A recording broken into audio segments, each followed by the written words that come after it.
Welcome, everyone, to our latest episode of the HigherHer podcast put on by Talent Collective, which is a global community for women in talent acquisition. I'm Natalie Stones, one of the co-founders, and I'm joined here with my other co-founder.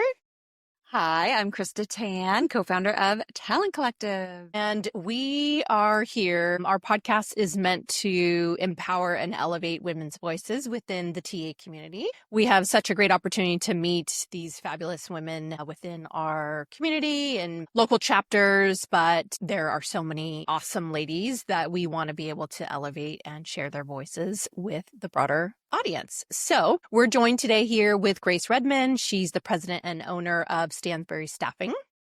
It was recognized as #1 staffing firm in her area within the Bay Area here, San Francisco. And then last year, it was named one of the top 5 women-owned businesses within the region. So that is a great accomplishment. She's also a successful entrepreneur, success coach, speaker, and best-selling author of Can I Live? Dare to Go From Effed Up. I'm just going to let you say it. I don't want to. No, we could dare to go from effed up to fabulous. Yes. Like, I don't know if I could say bad words on my own podcast. No, we could, improvise. Yeah, we'll leave it to you. But she's also going to be joining us at our upcoming Talent Sphere Summit this June as speaker, and we're lucky to have her share some thought leadership with the broader audience. So, Grace, without further ado, we'd love to have you give a little bit more introduction and share a little bit about your recruiting journey. Yeah, so I have been the owner of Stansbury Staffing for 26 years, and it has been just an incredible journey. And just before we got on, I just said, I love our industry so much, and I believe it gives incredible opportunity for, both men and us women. And I'm so grateful. And I was thinking about it this morning.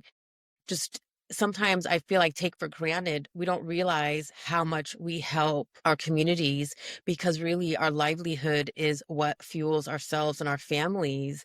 And we're helping individuals find their career path, find new opportunities. We support them, when they get laid off or when they're in between positions. And of course, we're also helping, organizations find top talent. But for me this morning, it was really about, especially with all the layoffs happening, we really are the backbone and support of so many talented professionals who may be in between positions or who are looking for a new opportunity. And what a blessing to be able to hold that space, and for so long. Thank you for sharing that, because I feel like just these last couple of years as an industry, TA has gone through such a rough time with our own internal anguish and crisis and layoffs. And I feel like there's just been such a message of people being just so hurt and so exhausted these last few years. And I feel like I rarely take the time anymore, let alone hearing other people take the time to really give so much value and be so grateful for what we get to do every day. And you're making me think back to like the early days of when we started recruiting, and I was full of that kind of gratitude and just, really saw what the impact we were making was. And so thanks for bringing that back up. And as you were talking, I was like, yes, we are so fortunate, and we do make such an impact and change people's lives. So we do. We do. And just to be transparent, our industry has experienced tremendous chaos, and I've experienced it as well. Myself, my team, in 26 years in business, I never experienced what we experienced last year. And it's not just you or the others out there. I feel like we're all going through it. And that was my way of stepping back and remembering, because we could go down that rabbit hole very quickly.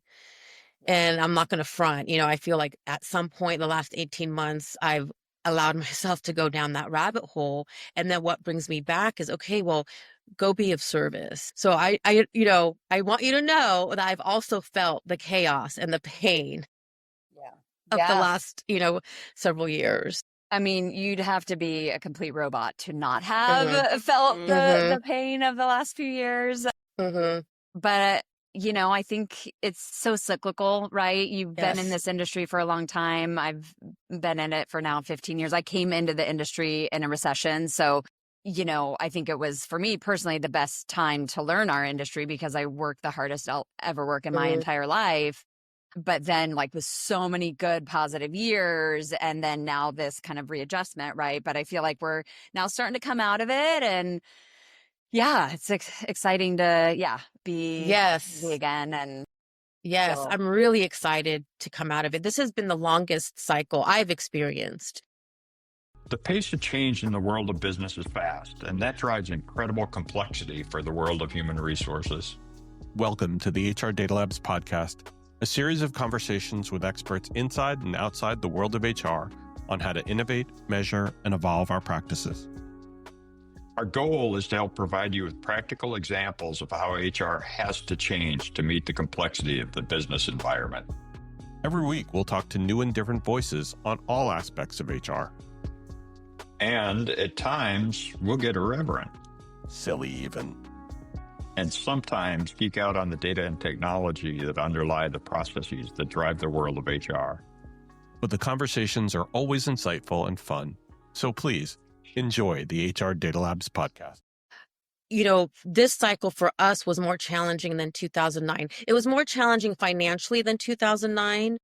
2009 was more challenging for me emotionally and mentally.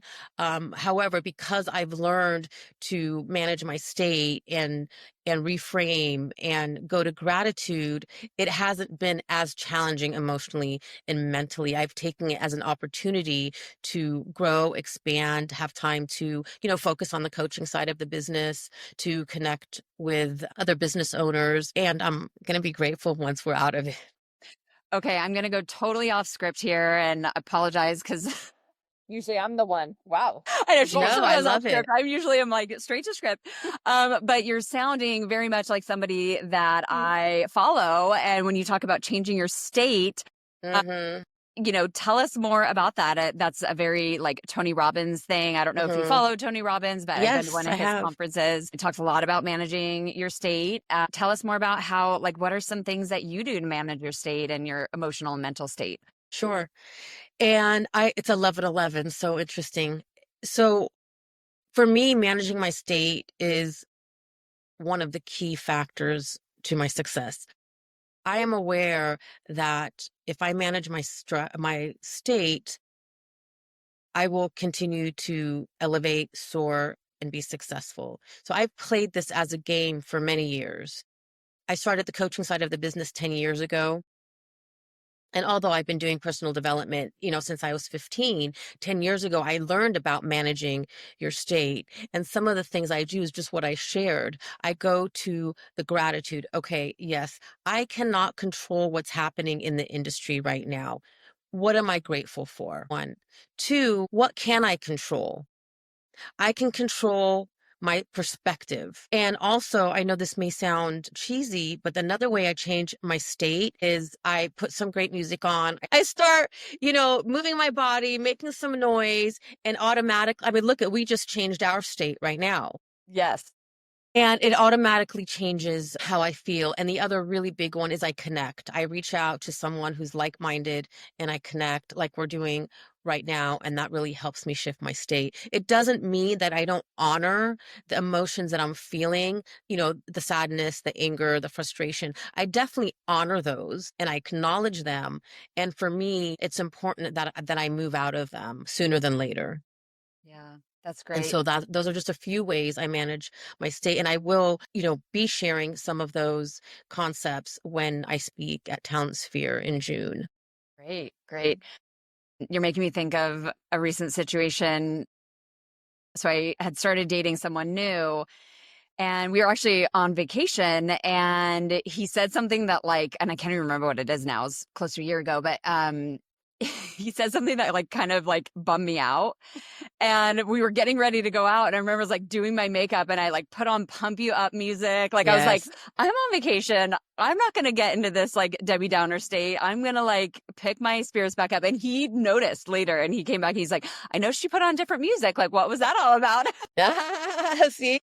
I was love like, it. yeah, I needed to change my state and I Yes. wasn't going to let myself like Mhm. get bummed about whatever it was. Exactly. And so one of the most powerful principles that I learned, and I really wish I learned it sooner, but you don't know what you don't know until you know it, was the most empowered person in the room is a person who takes nothing personal, which goes back to they're managing their state. And on my podcast, I had two guests back to back last week, and both of them talked about high performance, and both of them talked about the key. Number one is how you manage your state. They phrased it differently, but it was the same thing. And one of the gentlemen, he talked about, if you're in a restaurant and your ex walks in with someone else, manage your state.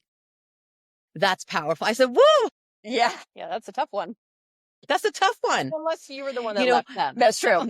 Right? It's a tough one. However, again, both of them stated that it was the number one key indicator for high performance and high performers. Yeah, didn't anticipate we were going to go down this path, but it's making me even think about Krista and I's partnership, relationship, right? Like we've known each other for so many years, but I don't think until we actually started running a business together where I felt totally comfortable to be like, girl, you are having a day. Are you? Like we could be very transparent Yes.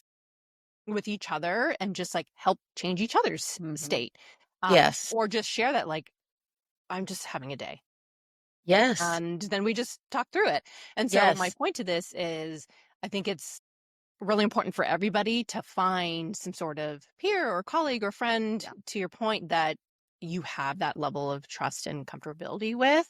Absolutely. That you're not going to take it personal if they call you out on your shit for that day, because they're actually going to be the ones that carry you out of it. So yes, absolutely. And accountability is also key to our success, our moving forward.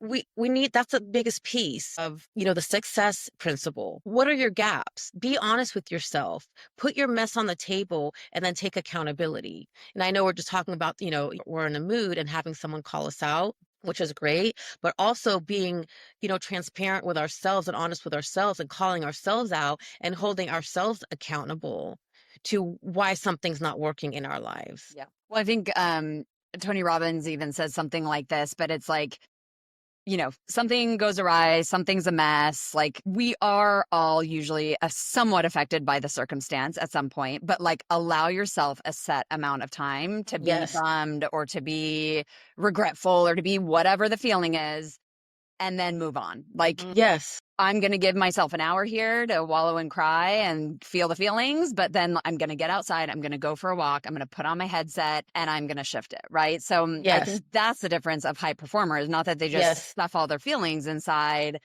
but like feel the feelings and then move on. Right. Yes. Yes. Also, I allow myself to go grab the chocolate chip almond cookies from Trader Joe's and indulge.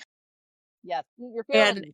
Yeah, I was like, okay, that felt good. Now, time to move on. Time to move on. Snap out of it. Yeah. But I think it first starts with calling it out yourself. Like, damn, I'm just having a bad day. Or like that thing just really put me, naming it. That's the right word. Yeah. And that's okay. We're human. We're, like you said earlier, we're not robots. We're human and we have a range of emotions for a reason, and they're telling us something. And listen. We got to listen to ourselves, to our body. Well, let's change it up, or let's double down, I guess, on this. Do it. Being that we are a podcast for women and we're a community for women, what unique challenges what have you faced? You've had my lunch. What unique challenges, if any, have you actually faced as a woman in your career or as an entrepreneur, starting your business personally? Great question. And I don't know if this is unique to me, but one of my greatest challenges was raising my family and running the business. And there was a time where I was down on myself and I told my husband, I said, I should have already had opened, 2 or 3 more offices. And I felt that I didn't do enough. And he said, what is wrong with you? You are not only, running a business, you're raising a family. And then I stepped back and I said, You're right. And now that my kids are older, they're in their 20s, they still need so much attention, which it's okay. I'm able to focus more time on doing the podcast, on going to the networking events in the evening, on focusing on growing, the coaching side of the business. So I've learned, although that was a challenge, and I'm going to be transparent, it is still a challenge. Family still needs my attention. And for me, family comes first. And so just recently, I've had to say, okay, Grace, you're not going to be able to go at the pace you want right now. It's okay because family's more important and your well-being's more important. So I had to make a decision recently to slow my pace down. And if it takes me, 24 months as opposed to 12 months to, reach my next set of goals, it's okay. I'm not going to give up. I always call myself, I'm the turtle in the turtle in the hare story. I'm going to continue to move forward and I'll get there. So that's continues to be my challenge is managing my family and my career because I really want to go like pedal to the metal. And that's the choice I'm making, to step back just a bit. Yeah.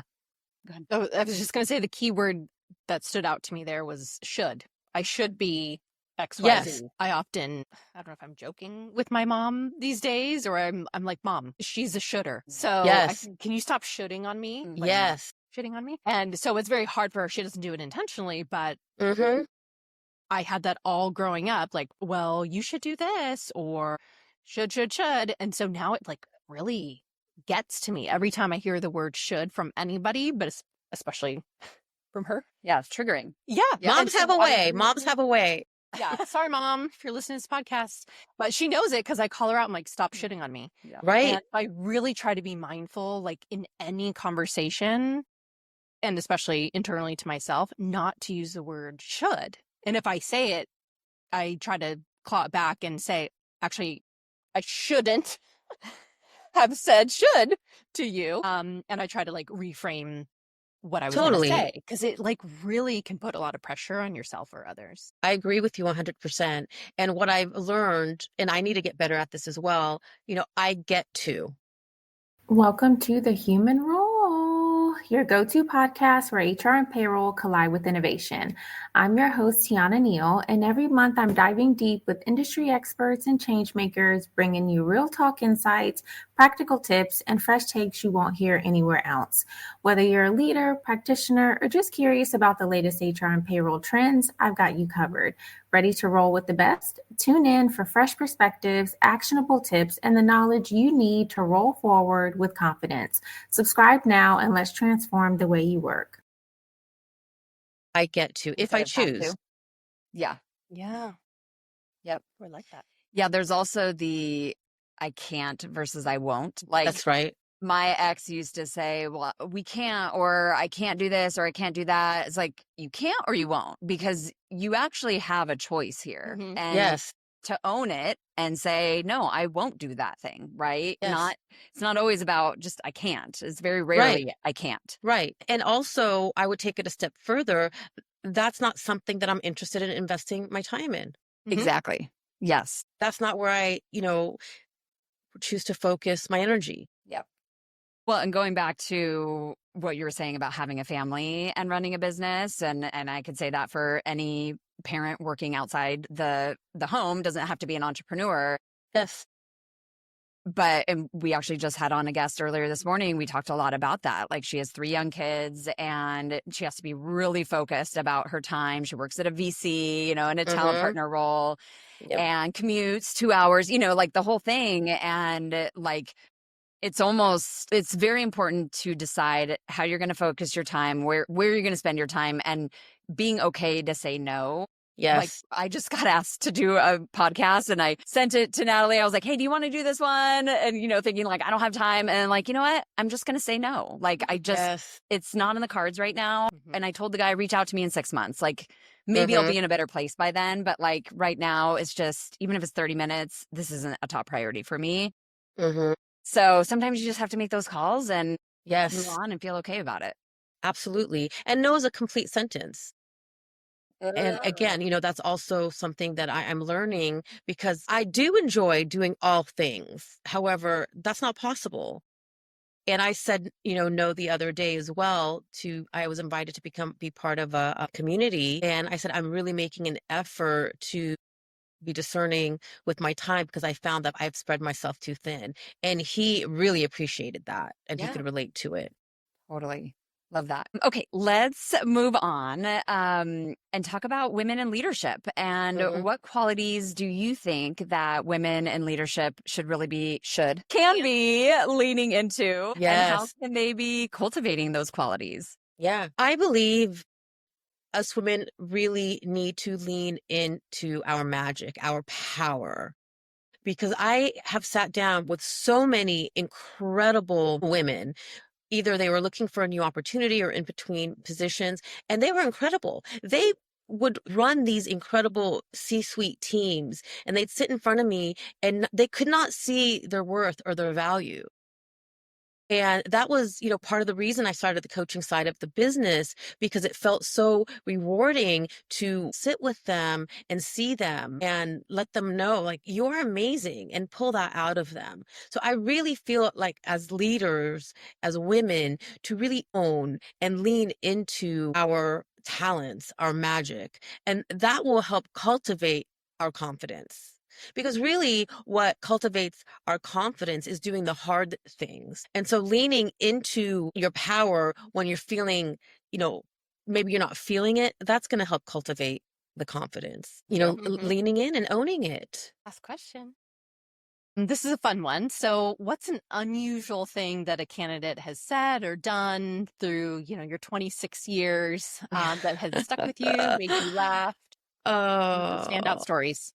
Okay, so this goes back to my first year in recruiting, and lovely, young lady, very polished professional, sent her out for a direct hire opportunity. She received the offer, went in for the background check and the drug test, the drug screen, and the drug screen came back negative. There was something there. And I reached out to her and I said, what's going on? What happened? She said, I ate a sesame seed poppy seed bagel. Well, naive me, at that time I was only, 30 years old, naive. What do I know? I called a client and I let them know, well, no, this is wrong. She ate a poppy seed bagel before the drug screen. And she said, Grace, are you serious? I really was serious. So that was, never did that again. Right. Right. But I really believed her. Yeah. That's the funny part. That's how naive I was. Yeah. She pulled the wool over your eyes on that one. Yes. Another time I had a person, also fill a drug screen, and he came in and I'm like, you said you haven't done drugs or haven't done anything. He's all, it is what it is. And I know everyone uses that phrase now, but that's how I learned that phrase back then. It is what it is. We're not going to change it now.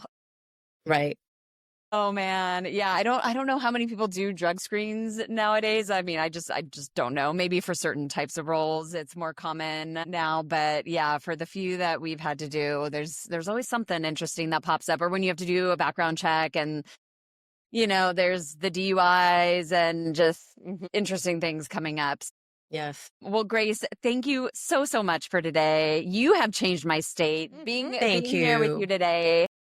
Thank you, ladies. Yeah, we're really excited to have you at Talent Sphere. Thank you. For those of you who don't know what Talent Sphere is, it's our conference put on by Talent Collective and Talk Talent. It's in June in Scottsdale. Please join us. We'd love to have you there. And if it's after June when you're hearing this, come next year. It's going to be awesome. It's going to be amazing. I'm looking forward to it. Yeah, 100%. Thank you for having me. Okay, well, thank you, Grace. And for everyone listening, you can find us on all the podcast channels. We also have YouTube. If you're just listening to this on audio and want to see the video, feel free to like, subscribe, and share to keep these great podcasts coming. All right, thanks, everyone. Bye-bye.